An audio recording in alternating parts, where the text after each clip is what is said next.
आज के सेशन में हम लोग पढ़ने वाले हैं वैद्युत क्षेत्र के बारे में। इलेक्ट्रिक फील्ड क्या होती है, हम लोग चल रहे हैं डिस्कस करने। ओके क्लास, तो हम देखते हैं कि इलेक्ट्रिक फील्ड होती क्या है। आप लोग जानते होंगे आवेश के बारे में, हमने अपने फर्स्ट लेक्चर में ही बताया था आवेश होता क्या है। अगर आप लोगों ने वो लेक्चर नहीं देखा है तो आप प्रीवियस लेक्चर देखें, ठीक है ना। तो हम जानने चल रहे हैं विद्युत क्षेत्र क्या होता है। विद्युत क्षेत्र क्या होता है, सपोज हमारे पास कोई क्या है, कोई हमारे पास आवेश है।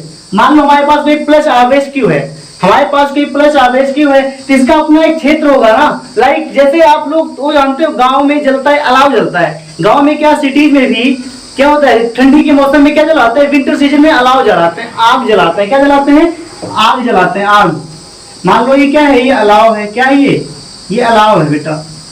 क्या है ये, अलाव है, अलाव है, अलाव। तो ये अलाव के भी अलाव का अपना एक क्षेत्र होता है ना। ऐसा तो है नहीं अलाव यहाँ चल रही हो और कोई जाकर 1 किलोमीटर दूर बैठ जाए उसे गर्मी मिलेगी, ऐसा नहीं होगा ना। इस अलाव का अपना एक क्षेत्र होगा कि पर्टिकुलर उतने ही एरिया में अगर कोई बैठेगा तब उसको अलाव की गर्मी महसूस होगी, अदरवाइज उसे गर्मी अलाव की नहीं महसूस होगी। मान लो एक कोई क्षेत्र हो गया, एक कोई क्षेत्र हो गया अलाव के चारों ओर का, कि कोई आदमी अगर इस एरिया में आकर बैठेगा तो अलाव से निकलने वाली आग की गर्मी उसे महसूस होगी, अदरवाइज उसे गर्मी महसूस नहीं होगी अगर इससे दूर बैठेगा तो। ये तो आप वैसे फील कर सकते हो।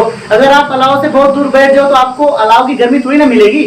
आई थिंक आपको समझ में आ रही बात। ठीक, अब आगे देखते हैं। तो वैसे ही कोई भी आवेश हो उसका भी क्या होता है, अपना एक वैद्युत क्षेत्र होता है, लिमिटेशंस होती है। जैसे अलाव की क्या है, अलाव की भी एक लिमिटेशन है ना, कि यहाँ अलाव जल रही है तो कुछ दूर तक ही उसका प्रभाव रहेगा, उसके बाद उसका प्रभाव नहीं रहेगा।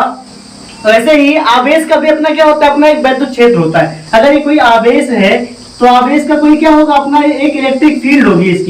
इसकी भी अपनी इलेक्ट्रिक फील्ड होती है, इलेक्ट्रिक फील्ड होती है। ऐसे ही मान लो इस आवेश की क्या इलेक्ट्रिक फील्ड है, मतलब अगर इसमें इस आवेश के अंदर इस आवेश का जो ये वैद्युत क्षेत्र है, इसके अंदर कोई अन्य आवेश अगर लाएंगे, इस आवेश के वैद्युत क्षेत्र के भीतर अगर कोई अन्य आवेश लाएंगे तो वैद्युत बल का अनुभव करेगा। क्या मान लो हम इसके भीतर क्या लाए, हम मान लो यहाँ पर कोई प्लस आवेश ले आए, यहाँ पर हम क्या ले आए, यहाँ पर कोई प्लस आवेश ले आएगा। बहुत स्वेटिंग हो रही है, 1 मिनट।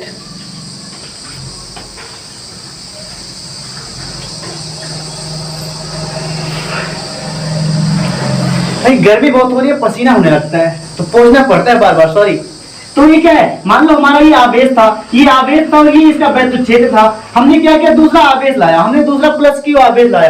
तो जो प्लस क्यू आवेश होगा क्या करेगा, वैद्युत बल अनुभव करेगा। वैद्युत बल मतलब समझते हो, वैद्युत बल मतलब होता है, वैद्युत बल 2 प्रकार का होता है बच्चा। एक होता है आकर्षण का, एक होता है प्रतिकर्षण का, ठीक है ना। तो वैद्युत बल क्या होता है, 2 प्रकार का होता है, एक आकर्षण बल, एक प्रतिकर्षण बल। तो मतलब क्या हुआ यहाँ पे, मतलब क्या हुआ, इस आवेश और इस आवेश में क्या होगा, समान आवेश है ना, समान आवेश है कि नहीं, दोनों पर प्लस प्लस चार्ज है। मैंने क्या बताया था, सजातीय आवेशों के बीच में, समान आवेशों के बीच में क्या होता है, रिपल्सन होता है, प्रतिकर्षण होता है। तो क्या होंगे ये, इनके बीच प्रतिकर्षण होगा, ठीक है ना। सपोज हम दूसरा आवेश लाएंगे माइनस क्यू, हम इस क्षेत्र में दूसरा आवेश लाए माइनस क्यू, इस प्लस क्यू के कारण माइनस क्यू पर क्या होगा, अट्रैक्शन होगा या रिपल्सन होगा, अट्रैक्शन होगा बच्चा। क्या होगा, अट्रैक्शन होगा, अट्रैक्शन होगा, ठीक है ना। बिकॉज ये अपोजिट चार्जेस है, विपरीत चार्ज है।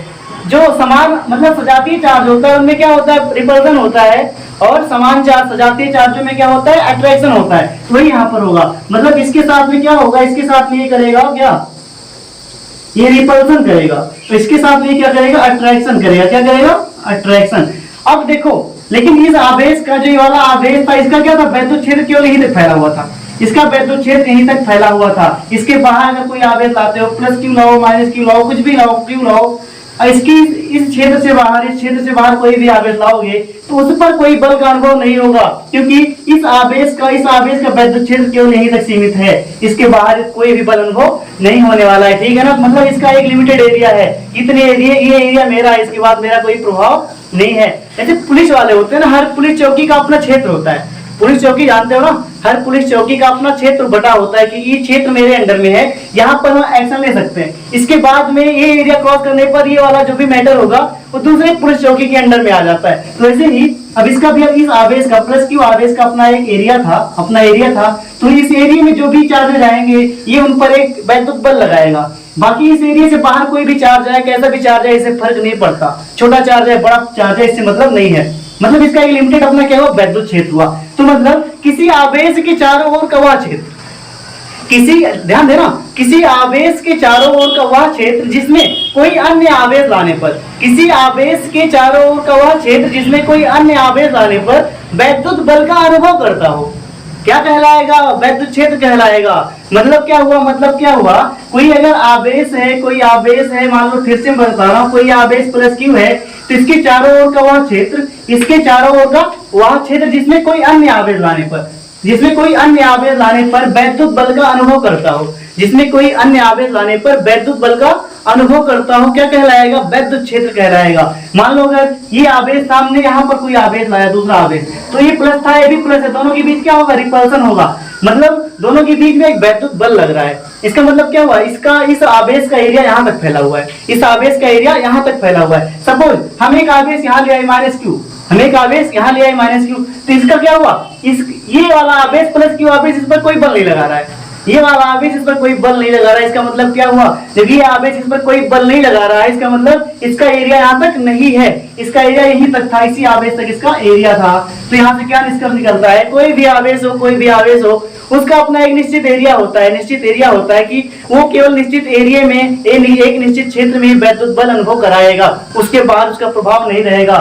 ठीक है ना? आई थिंक आपको बात समझ में आई, क्योंकि किसी आवेश के चारों ओर का वह क्षेत्र जिसमें कोई अन्य आवेश लाने पर वो वैद्युत बल का अनुभव करे या आकर्षण अथवा प्रतिकर्षण बल का अनुभव करे, वैद्युत क्षेत्र कहलाता है। आई थिंक आपको बात समझ में आई।